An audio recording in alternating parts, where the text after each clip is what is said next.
Yo, what's up? What's up? What's up? It's been a brief spring break over here.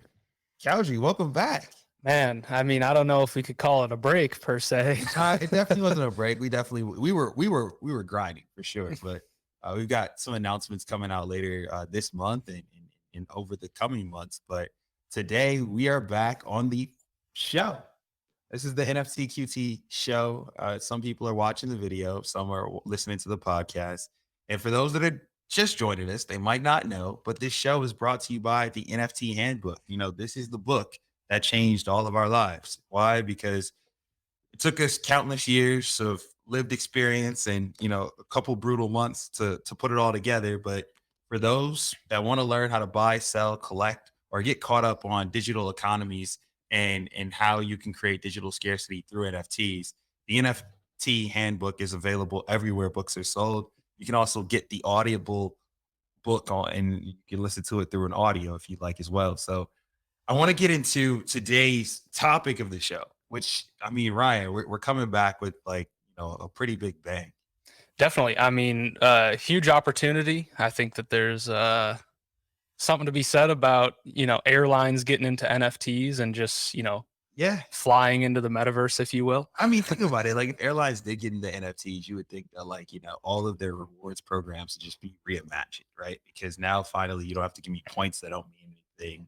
You know, credit card companies might, you know, be disincentivized to just give you that 100,000 miles off the rip that is really only $600. But they won't tell you that. And you know why? Like, this show is actually going to be near and dear to me because on the marketing side, you know, if you've ever worked with me in any marketing fashion, you might know that I always like put the airlines and their loyalty programs on, like, the marketing pedestal because they'll get the smartest people in the world to do the dumbest things through their points. And, you know, there's a company that's looking to not just change that, but reimagine air travel as we know it, you know, bring some of those luxury services that, you know, you only can experience if you have, like, you know, phone numbers, but in your bank account, you know what I mean? Right. For sure, for sure. I think, you know, we'll preface it before we bring the fellas on that, you know, this is a real company. The NFTs are a part of it. You know, this is a real company they're building, though. Yeah. And they're taking time out of the skies to be here with us. So, and they're not in disguise. Like, you know, a lot of the NFT people we brought on, you know, they have these anonymous names and characters, but that's not it. Look at the wordplay by this man over here. Hey, man, you give me a break and I can actually make something happen. So with that being said, today we are joined by Jonathan Evans and John, is it Hilmes? Hilmes. Hilmes. Oh, yeah. All right. We both got it wrong. But John Hilmes from KinectAir. KinectAir is looking to be the service provider for affordable and accessible private air travel. If you think of Uber and you think of Airbnb, you have the plane owners that own the planes, and you have the travelers that are the riders like Uber. Essentially, they put them together. You know, most startups, they come in a game and they say, I want to be the Uber for this or the Airbnb for X. And, you know, KinectAir said, we're going to be it all and everything. So there's also a dabble of NFTs in there too. So what's up, John and John? Thanks for having us, guys. Thank you so much for having us here. Yeah, it's exciting. We got to thank you also for that don't know. introducing us as a, you know, real company first that's using NFTs at this point. That's important. Yeah. So is it so give me a breakdown, like, just for the people that are listening. Do we want us to call them Jonathan Evans or Jonathan and John or John? Like, could be a little confusing. We have Jonathan and John. Work. Yeah, cool. We'll rock with that then. So KinectAir, did we do a good job explaining it, or where are we at on that?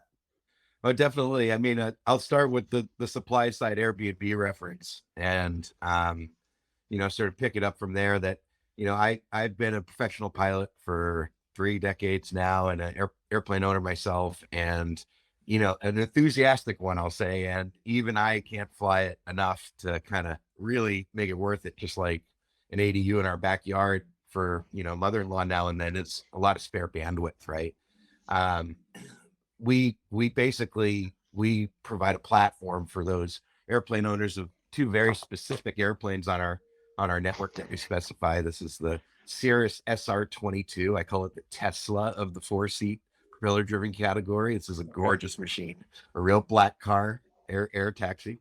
Okay. This is the Pilatus PC-12. It's pressurized turboprop that gets going about 300 miles an hour with 8 folks, and can land and take off anywhere. I call this the sort of Dodge Sprinter of our category, Dodge Sprinter van, if you will.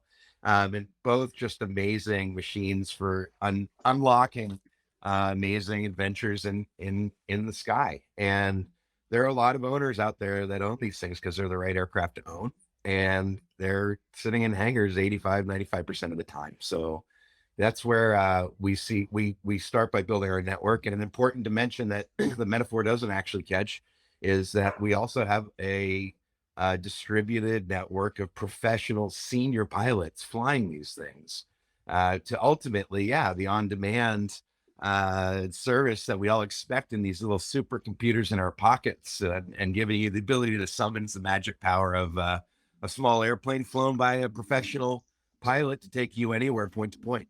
So I went to flight school. I never took my test, but I was always eyeing TBM 700. I was like, that's what I want. That was my Tesla. Well, how does the plane you just described in the TBM 700 compare?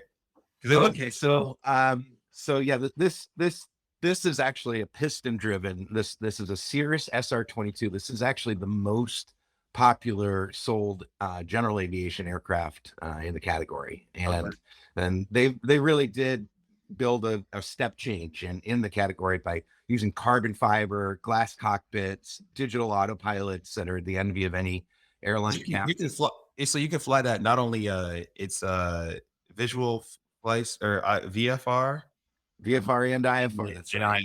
It's an all-weather machine, all terrain. We fly them through the Rockies and through the West.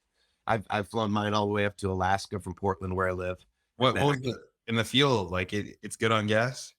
I mean, it does fine. Yeah, about 20 gallons per hour is a good conservative number to go about 200 miles an hour with our captain and 3 adults. It's like $6 a gallon, about. Well, 200 miles an hour at about 20 gallons. Oh yeah, it's about $4 or $5 a gallon. Or $5 a gallon. Yeah, so that's not too bad, right? Like, I mean, it's like, is that 80? Is that like only $80, right, on gas? That was a lot of different math, I mean, the operating cost of these aircraft is, around $200 or so when you put it in maintenance, insurance, and all these things, and they amortize it over a flight hour.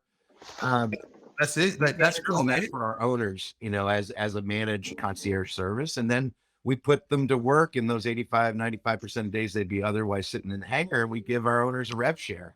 And if we fly it on average an hour a day in commercial service on the KinectAir network, then our owners actually break even on owning the aircraft. So a couple things before we get into NFTs, because this is actually very fascinating, not only as like a person that wants to understand how you connected to NFTs, but also the business behind it. Because everybody, there's this rush on real estate, and everyone's like, oh yeah, I'm just gonna go buy a property, Airbnb it, live in like one unit and call it a day, keep repeating the process. And for a lot of entrepreneurs, that is a way of life. For this plane lifestyle, I mean, again, I have a little bit of unfair advantage because I was doing my like flight lessons and thinking about getting my pilot's license. Then 2020 happened, and I started in January, and everyone knows the rest. So I never caught back up on that plan or routine. I actually went. We're gonna get you back, man. We're gonna get you back. Well, let's do it. I'm interested right now. I'm about to take my the drone test. So I'm Part 107. Yeah, Part 107. So I'm getting, I'm just figuring out the different classifications of airspace. There's air class A, class B, all that. We're not going to talk about that, but this is great. I can nerd out with you a little bit here. The question I have is like, for the average person, let's say I just want to, join KinectAir. I don't have my pilot's license. I don't know anything about aviation, but I can afford, to buy a plane. And the planes that you mentioned, they're like what, sub 300,000?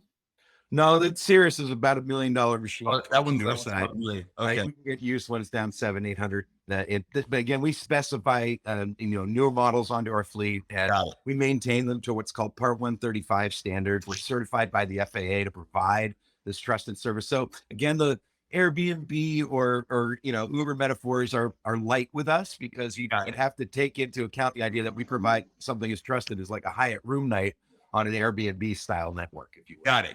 So and that's why I asked the question, right? So it gives it a little bit of context. Now, me and Ryan, when we first were looking at this and we saw the guest invitation, there was the question of how the hell does KinectAir and NFTs come together? And you have this loyalty program that is almost reimagining what a loyalty program in airline travel could be.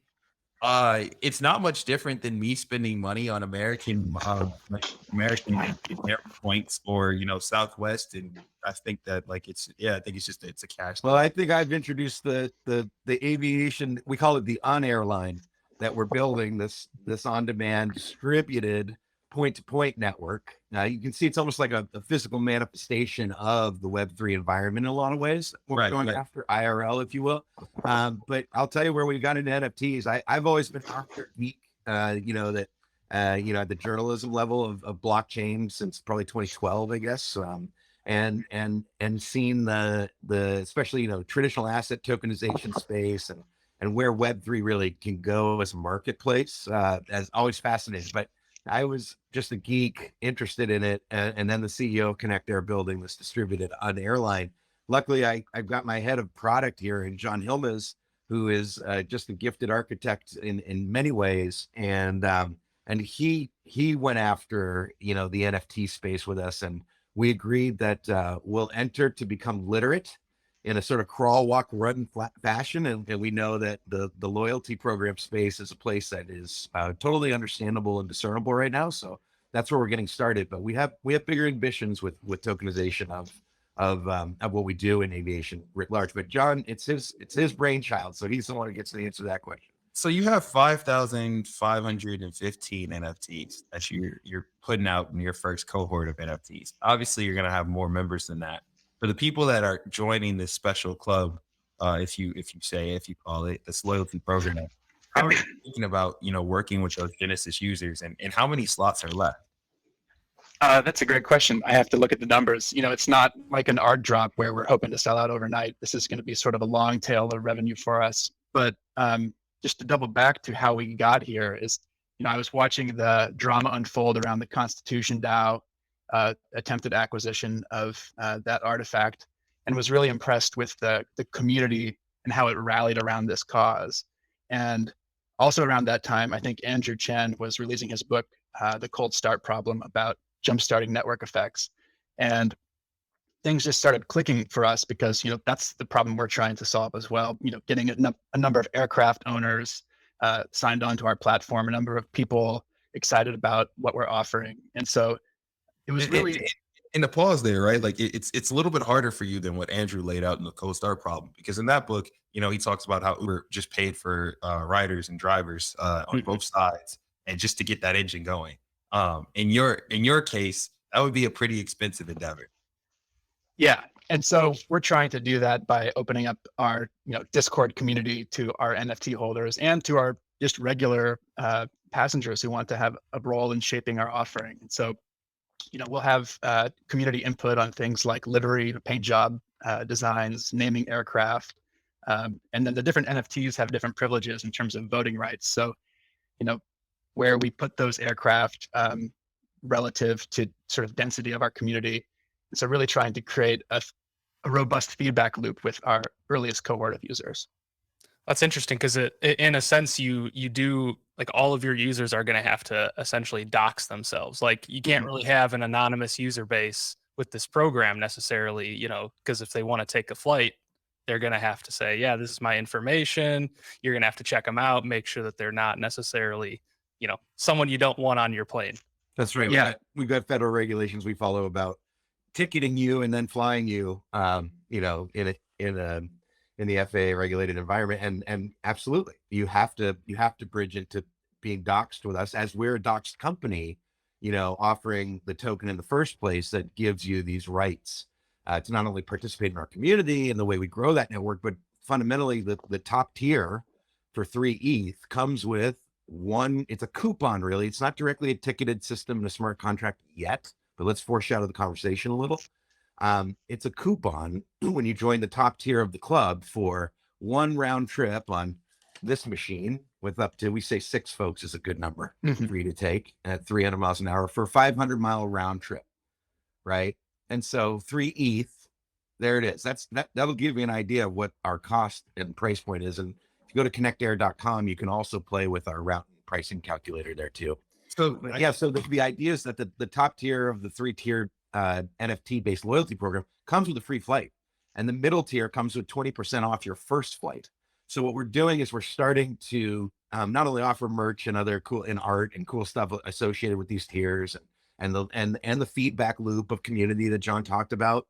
But literally, we're starting to understand and sort of a literacy of how really the tokenization and Web3 marketplace-based system could become our ticketing system, where you could ultimately be buying tokens of, say, seat mile value on our network. And when you want to make a change in a flight, you just exchange at the edge in a Web3 environment with other users that want to use that value. I mean, you guys are very forward thinking, not only in that capacity, but also like when you go to your site, you have an active fundraising event with WeFunder. It's not every day you see a company choose to go the Republic or WeFunder route, especially if you're statute, because you have to, share you open up your books a little bit. You have to have a layer of transparency that isn't necessarily comfortable for an emerging company that has to play in a competitive marketplace environment, right? What was the logic there? And I think obviously you really do believe in Web3, because that's also at the crux of what Web3 is this decentralization, and there's a lean in towards transparency. So I'm seeing it both in your actual business and then also in the experimental elements of your business of saying like, hey, can we make this a reality? What was the thought process behind that? Well, so I started my sort of first rodeo in tech startup space. At first, I was a professional helicopter pilot for many years in the Army, and then as an ambulance life flight pilot. So the ultimate sort of on demand analog aviation system that you could imagine, point to point. And while I was on standby duty as an ambulance pilot, I was able to start a company called Skyward, which was drone operations software, basically. And we lived the Silicon Valley satire cliche. Is that like is that bringing like returning the drone to home or getting specific shots and mapping that? Like, Well, ultimately, taking all of the rules of the road of what I understood as an analog helicopter pilot in the aviation infrastructure, and condensing that into software that drones that could ultimately connect to access the regulated airspaces of the world and fly as a network themselves, was always the vision of Skyward. so as We were a, able to raise the first responder, VC for that in the classic, like say the HBO series, it just resonates with my heart. I'll say, having walked Sand Hill Road for 8 years myself. And we raised $8 million and we sold the company to Verizon because they shared that vision of a flying network of IoT. So I come from, and we did that in 2017. We sold it to Verizon, and so I come from like the traditional VC route, as you will, right? right. And you guys know that space really well. And so when the Jobs Act of 2017 came out and offered really the sort of Kickstarter for equity that, anybody in the founder role, especially at the beginning of the 0 to 1 moment, is kind of craving. You wish that you could kind of take the friends and family notion and just be a little bit public about it, right? Go on Facebook or whatever and say, hey, I'm starting a company. So that's what, the Jobs Act allowed for. And they went from $1 million a year to now $5 million a year. You can do this way. And we look at it as ultimately a platform for community building. And community building is ultimately the capital of any progressive company starting today, for sure. I mean, the human capital of who connects this network is the fundamental value of it, no matter how that value flows through the various channels that we offer. And you're right, we have built this sort of, Web3 is the digital manifestation of, I think, a broader industrial movement of decentralization, human empowerment, and democratization, to use the big illustrious words. And to fund the company from the outset in a distributed way felt very natural to us. And it's working. It's wonderful. So I love that, because you're not the only company in town that's attempting to do this, right? Like, there's one that caught my eye. It's called the Winding Tree, and what they're trying to build is this decentralized travel marketplace. I mean, KinectAir, the Winding Tree, I'm not sure if you're familiar, but like there seems to be a frequency that is at play right now where everyone that's in this space is saying the model that exists is not going to take us to where we need to get. Why is that? Well, I think a lot of the loyalty programs that you mentioned earlier are opaque to the end user, and they're changing the terms on the back end. And so by doing this in the blockchain, transparently with community input, it's just a great way to get everybody involved and give somebody something of real value. And I think folks are excited about the utility of these NFTs now beyond just the art. And so we're hoping to lean into that. Do you ever think that like the technology that powers like air travel, like the logistics behind it, like Sabre, for example, do you think that that'll ever get uh decentralized in any way? Well, I guess the foreshadowing that I mentioned earlier has arrived. Yeah, absolutely. If you can basically let's use the tokenization, the smart contract to ensconce the value of flying on our network. Right. So ultimately, we say butts and seats moving miles, right? Okay.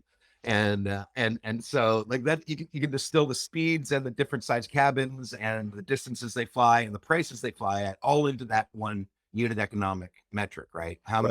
What is my price per passenger seat mile? And if you say, okay, we're actually converging on about $1 per passenger seat mile in both aircraft, to give you an idea, $1.50 right now. Oh, So wow. 1,000 miles, it's about $1,000 or $1,500 per seat in either of our aircraft. That's pretty low though, right? What's that? That's pretty low. Well, yeah, it's about 2 orders of magnitude more accessible than private jet charter is today. Yeah. Yeah, it is. Yeah, and even before we get to sort of the network effects of building a network in the first place and then having software smooth out a lot of the lumps, if you will, of the supply and demand curves. But you guys are just attacking it at a different level, right? Because I mean, EasyJet exists, and then there's like Jet Suite X, and like they're offering a very similar package, Right. you could say. So when you take this sort of theory of the ensconced value of being a passenger seat mile, Right. and it could flow between different aircraft, it could flow between different operators in this brave new world, right? It could be exchanged between different operators, right? I see your master plan. You're gonna go to all the FBOs and say, like, look, I've got a better way of doing things. Well, you said Sabre, right? Yeah. Sabre is a centralized system of ticket exchange across. So when when it says, let me get that code and I can look on another carrier, for example, Yeah. it's like antiquated central exchange that is agreed to through a lot of regulated market For sure.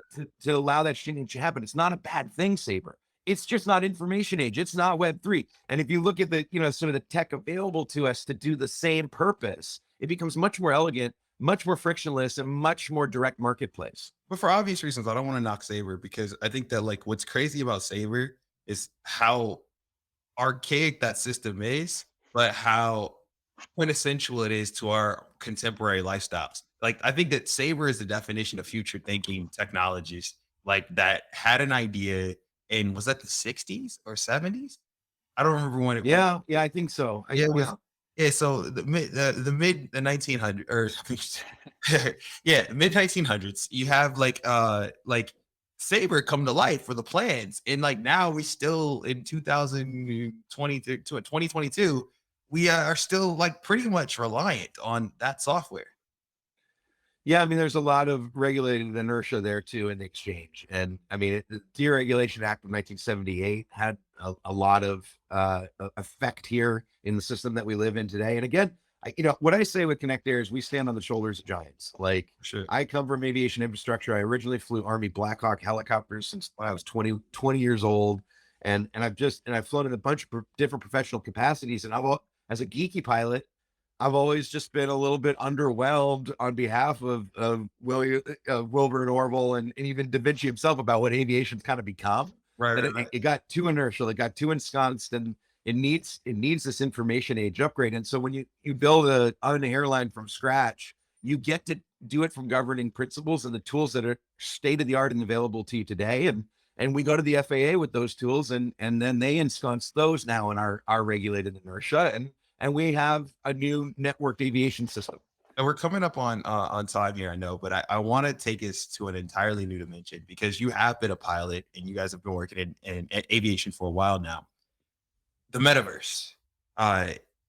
It seems like you guys are up on the Silicon Valley nomenclatures and terms, and so I'm going to use another term here in addition to that. Matthew Ball, who's a prominent VC and formerly ran strategy at Amazon Studios, it has been going all in on metaverse, but he has this theory about Microsoft's flight simulator being like, the perfect metaverse per se, because it's a near perfect digital twin of a virtual world replicating the physical world. I think it's an interesting theory for sure, but as a company that lives between both worlds, what excites you about the metaverse? Given that, I mean, you would theoretically be the experts of the current contemporary's best metaverse. It's an interesting duality there, right? Oh, absolutely. I'll give you a doxed sort of middling answer towards a full metaverse view that is exactly in your example. So when we look at our network of on-demand, very senior captains that fly these aircraft, that's really where the trust in our network comes from.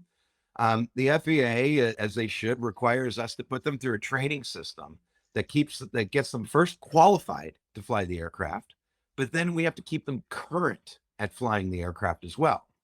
And that's a good principle of safety in general, that you want to be fresh as a professional pilot on, mitigating risk at all times and being very, just very on your game, let's say, right? Right. And so the FAA requires a certain amount of that currency, that you fly, basically so many takeoffs and landings every 90 days. You may remember in pursuit of your private pilot license, things like that. The truth about currency is that it has much higher fidelity than what the FAA regulates, and like these sort of bright line rules about 60 or 90 days of currency and this type of aircraft are really blunt. And when we look at it as KinectAir, we start with our, building our safety and training system from, again, governing principles, and the idea of currency can become available to us at a democratized price point in a thing like Microsoft Flight Simulator, right? Where we can now provide a certain level of sort of certified flight sim in any of our pilots' basements or attics or wherever they're allowed to level and have that system. And we can require things like, hey, before you fly into Telluride, which is a challenging approach, we want to see on your profile in our networked system that you did fly on Flight Simulator, on Microsoft Flight Simulator, at least 3 approaches there. Within a week before you take this flight on your itinerary, if you will. Is Microsoft Flight Simulator good? It is. It's excellent, and it does reach. There are certain versions of Microsoft Simulator that reach the lowest levels of what are FAA certified simulators, and so you can actually check off certain tasks, even FAA standards, before you get to that more artful idea of it's good enough, definitely, to keep somebody fresh on what that approach into Telluride is, to make them much safer, right? It actually does do that. It is actually a good enough simulator to do that, procedural simulation. I'm not a pilot. I've played it a few times, but is it like the weather, the wind, all that stuff's pretty accurate as to what's happening in the real world, or what's the hybrid there? Yeah, I mean, I haven't played it much myself. I can't say in the modern era. I just recently did and got blown away, I'll say, because I was flying over Portland, and it was indiscernible to me. It was at night, and I was like, that's what it looks like. If I did this in VR, it would be complete. And so then there's a level above Microsoft Flight Simulator, which is what the airlines, like the carriers and like the actual, I guess, institutions like yourself, you have like these cages that you put pilots in, right? Like what are those? Yeah, so that's what I was saying. There's sort of certified levels of flight simulator technology in the FAA environment, which is DAL, they call it, DAL levels of, and when you see like these guys in, on the Boeing documentary or whatever, and they get captains in to see what happened in a full motion flight simulator, that's like the highest rated. It's a multi-million-dollar simulator, and you're allowed to get like certified in flying a 737 in one of those things without ever actually flying a 737, for example, right? Wow. And there's gradients everywhere down to actually a Microsoft Flight Simulator with the right hardware attached to it can certify certain procedural training. And to your question about, what is it good for? Oh, the procedural training is indistinguishable. Like the only difference on Microsoft Flight Simulator on an IFR approach and you in it is like feeling yourself bouncing around in the clouds. Otherwise, you're following the needles in the exact same way. So speaking on training and simulation and just going from 0 to 100 in your ability to actually fly, do you think that there is necessarily, obviously you're in the aviation world and you're figuring out how NFTs apply to it, you know, more so on the loyalty side, is there like a version of this where like flight schools adopt Web3 and they're like, hey, you know, we've seen DAOs and communities form around people who have like a certain interest and they learn through this DAO or this community. Like how could NFTs be applied to like a flight school in a sense? Well, they can certainly be applied to the classic pilot logbook, right? Wow. And you can definitely see the logbook becoming a personal pilot block, right? That every time you start to log time, it's, you know, it aggregates to your block. And then that being basically a digital resume that allows you to plug and play into future network systems and verify in a distributed trust way that you did fly all those hours. That actually So fits again, really well. very doxed idea, but there's how blockchain applies in the infrastructure of aviation. That fits really well too, because like, let's say you have enough hours to just fly like on your own, and then you have enough hours to fly like logistically, and then like you reach your precedent at which you can then fly commercial or qualify, right? And then like it's on a blockchain that everyone can see. There's no like fudging or fuddy-duddy that happens in the process that we all know, unfortunately, like can happen in today's society. Yeah, in the classic pilot logbook, you could get 1,000 hours with a big pen, we used to say. Yeah, I mean, you could also, you know, the I mean, I guess we can't expose everybody's hacks. Like, you know, there's things out here. You know, if you know some people with some planes, and you're just sitting in that seat, you know, that technically could get you some hours. Well, that's why it comes back to trusting the pilots that are actually flying the machinery. Because if somebody faked their way with a Big Pen logbook into your seat, as soon as they sat next to you, if you're a seasoned pilot, you'd understand. You'd know the difference real quick. Got it. Yeah, it's just like driving in that sense, right? You know. Yeah. Well, there's even deeper. So I mean, it's important to have a lot of experience in aviation. We used to say when I left Army flight school, the instructor said, "Hey, you're leaving here with 2 bags. You know, one is hopefully pretty full of luck, and the other one is empty of experience." And he goes, "You better hope that your experience bag fills up before your luck bag runs out." I like that. Yeah, I got a million of them. There are old pilots and there are bold pilots, but there are no old bold pilots. Very few. Hey, I gotta call Tom Cruise and tell him to hire you for the next Maverick movie. You know they're not gonna call it Top Gun anymore. Like the 50th installment. Give him a call. We'll send him an NFT. Yeah, it is. Top loyalty member. Top tier. There we go. Hey, it's been a pleasure. KinectAir, we'd love to have you in the future. We're gonna definitely check out the open access that you have on your loyalty program, and definitely share that when this episode drops. And beyond that, man, thank you so much for dropping by. Yeah, and if you shoot Thank you very much. link too, we'd be really grateful. I know it's not your exact space, but you picked up on the cousin space that it's in, right? Like, Yeah. it's all about distribution. We'll include all that in our article write up. So you Awesome. Thank you so much for taking. I'd love to meet you again in person. This is really fun. You've got great intuition. You got a good beat on us for sure. So I want to continue the conversation.